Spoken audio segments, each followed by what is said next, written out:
आज की कहानी है जुड़वा बहनों की शादी। रूपाली और दीपाली दो बहनें थीं। दोनों जुड़वा तो थी ही, लेकिन उनकी शक्लें भी ऐसे मिलती थी कि हर कोई उन्हें देखकर चक्कर खा जाता था। किसी को पता ही नहीं चलता था कौन सी दीपाली है और कौन सी रूपाली, जब तक वो अपने मुंह से खुद ना बता दें। दीपाली बहुत ही सीधी थी, जबकि रूपाली बहुत ही चालाक। एक दिन रूपाली की माँ रूपाली से कहती है, अरे ओ रूपाली, कब तक बिस्तर में पड़ी रहेगी? देख, दीपाली ने घर का सारा काम भी कर लिया और तेरा बिस्तर छोड़ने का मन ही नहीं कर रहा। तो रूपाली अपनी माँ से कहती है, क्या माँ, अभी अभी तो मैं सारा घर का काम ख़त्म करके आई हूँ, उल्टा तुम मुझे सुना रही हो। तुम्हारा हमेशा का यही है। तो इस पर उसकी माँ उससे कहती है, ओहो, अच्छा तू है दीपाली, मैंने सोचा रूपाली है इसीलिए तुझे डांट दिया। पता नहीं वो कमबख्त रूपाली कहाँ है, अभी उसे देख कर आती हूँ, कहाँ छिपी बैठी है घर में। तो इस पर रूपाली अपनी माँ से कहती है, माँ, लेकिन डांटने से पहले एक बार पूछ तो लिया करो कि मैं रूपाली हूँ या दीपाली। तो इस पर उसकी माँ उससे कहती है, अरे बेटा, क्या करूं, तुम्हारी शक्लें तो मिलती हैं ही, ऊपर से तुम कपड़े भी एक जैसे पहन लेती हो। वैसे तुझे पता है कि रूपाली कहाँ गई है? तो इस पर रूपाली अपनी माँ से कहती है, नहीं माँ, तुम्हें पता तो है, वो कभी किसी को बताकर जाती है, उसकी जहाँ मर्जी होती है वहाँ मुँह उठाकर चल देती है। उसके बाद रूपाली की माँ बड़बड़ाते हुए किचन में जाती है और कहती है, ये लड़की भी ना कहाँ चली गई पता नहीं, इसका तो रोज़ का हो गया है। आज आ जाने दो उसे, उसकी अकल मैं ठिकाने लगाती हूँ। ये सीता है।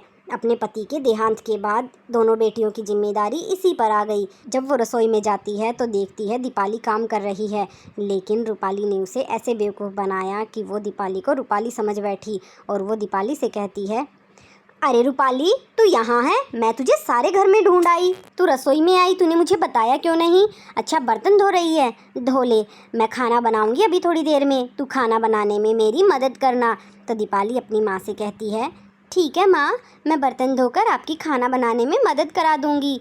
ये बात सुनकर सीता चौंक जाती है, क्योंकि उसे पता था कि उसकी कौन सी बेटी आज्ञाकारी है और कौन सी बात नहीं मानती। इसीलिए वो दीपाली से कहती है, अच्छा, तू मेरी हामी हाँ कर रही है तो दीपाली है ना?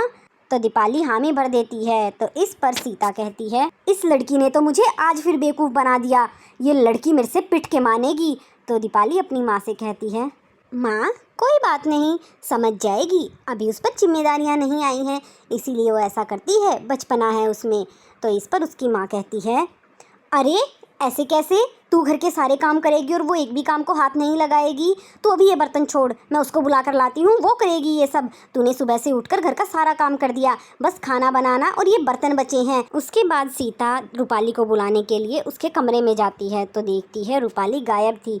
तो वो खुद से कहती है, ये लड़की भी ना पता नहीं कब सुधरेगी। तो पीछे से दीपाली भी आ जाती है और अपनी माँ से कहती है, माँ, वो चली गई तुम्हारे डर से, तुम क्यों हमेशा उसे डांटती रहती हो? तुम्हें पता है ना, हमारी रूपाली शरारती ज़रूर है, लेकिन दिल की बुरी नहीं है। तो इस पर उसकी माँ कहती है, बेटा, हमारी रूपाली दिल की बुरी नहीं है, लेकिन इंसान की पहचान उसकी आदतों से होती है, उसके दिल से नहीं। और लड़कियों की तो खासकर, ससुराल में जाकर क्या सास उसका दिल देखेगी? उसके काम करने के तरीके भी तो देखेगी। यहाँ तो तू उसकी गलतियाँ ढक देती है, लेकिन ससुराल में कौन ढकेगा?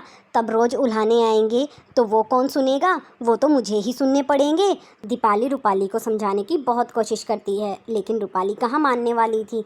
उसे तो बिना कुछ किए बस ऐश की ज़िंदगी चाहिए थी। रूपाली का ना तो घर के कामों में मन लगता था और ना ही पढ़ाई में। एक दिन दीपाली उसके पास उसका रिजल्ट लेकर आती है और उससे कहती है, रूपाली, तेरे तो 2 पेपर में कम पार्ट आया है, तू कैसे क्लियर करेगी और ये सब हो कैसे गया?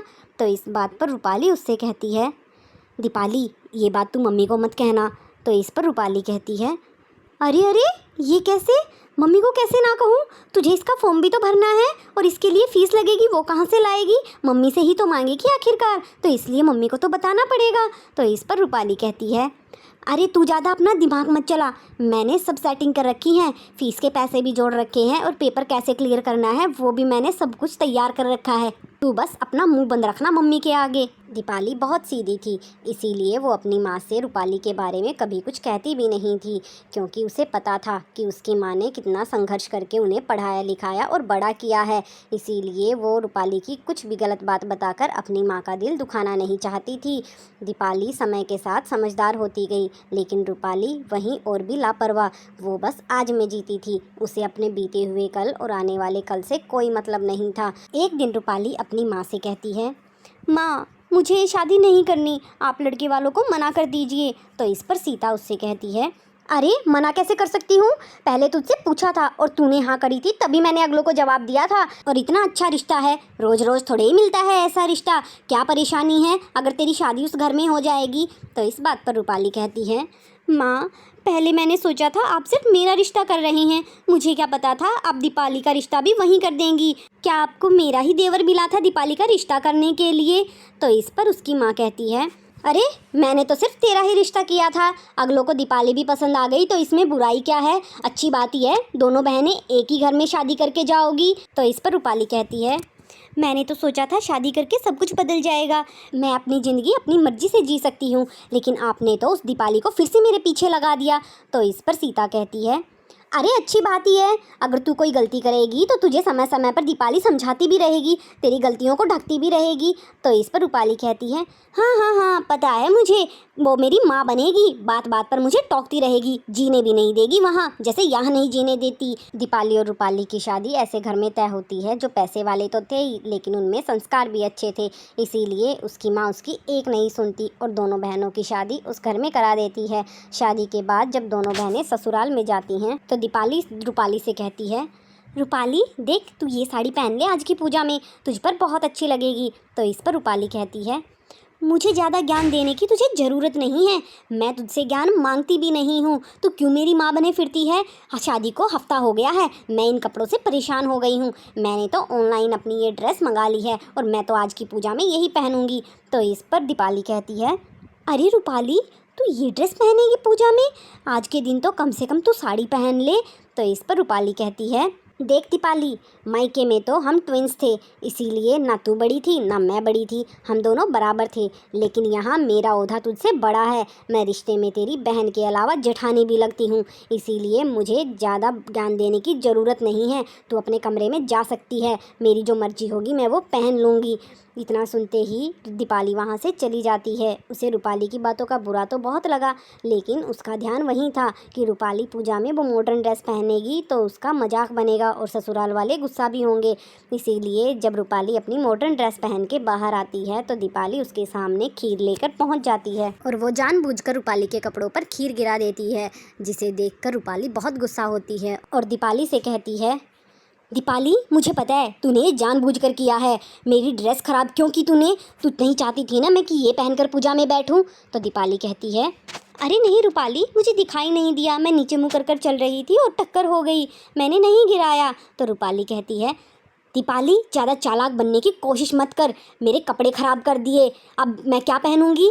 तो इस पर दीपाली कहती है, अरे रूपाली देख जो माँ ने मुझे साड़ी दी थी तुझे बहुत पसंद थी, तू माँ से मांग भी रही थी, वो साड़ी मैं तुझे दे देती हूँ, तू हवन में वही पहन लेना। तो इस पर रूपाली कहती है, ओहो हो, पहले तो मेरे कपड़े ख़राब कर दिए, अब वो साड़ी देकर मुझे एहसान जता रही है, जब मैं माँ से मांग रही थी तब क्यों नहीं दी मुझे वो साड़ी।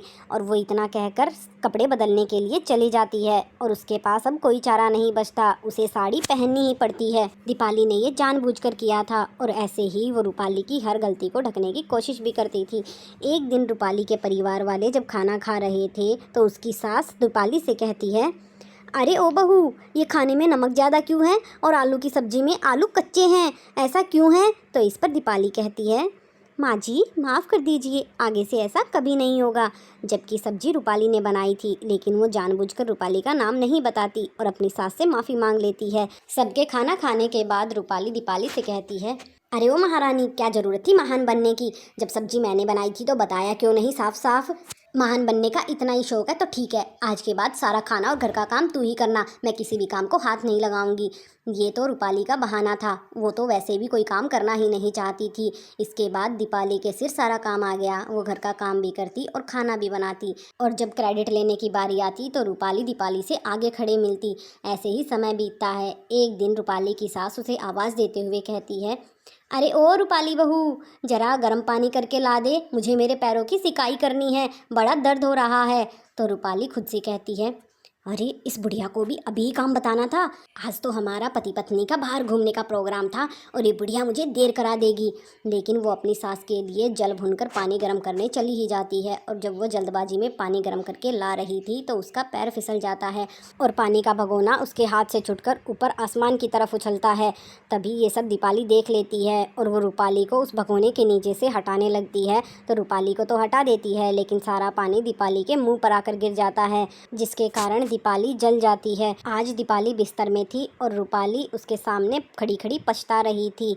तो फिर रूपाली दीपाली को आवाज़ लगाते हुए कहती है, दीपाली तूने ये सब क्यों किया? मैंने तेरे साथ हमेशा कितना गलत व्यवहार किया है और तूने मुझे फिर भी बचा लिया, देख क्या हालत हो गई है तेरी। तो इस पर दीपाली कहती है, अरे रूपाली कोई बात नहीं, देख तूने भी तो हमेशा वही किया है जो तुझे ठीक लगा है, इसीलिए मैंने भी वही किया जो मुझे ठीक लगा। चाहे तू मुझसे अपना रिश्ता रख या मत रख, लेकिन मेरे लिए तू मेरी प्यारी बहन थी और हमेशा रहेगी। आज रूपाली की आंखों में पश्चाताप के आंसू थे। उसके आंसू देखकर दीपाली भी रोने लगती है, लेकिन रूपाली पहले से बिल्कुल बदल जाती है। अब वो अपनी बहन का हर काम में हाथ बटाती है और उसके साथ बैठकर समय भी बिताती है। बचपन से वो दोनों जुड़वां बहनें तो थी, लेकिन ये जुड़ाव उनमें आज पहली बार आया था।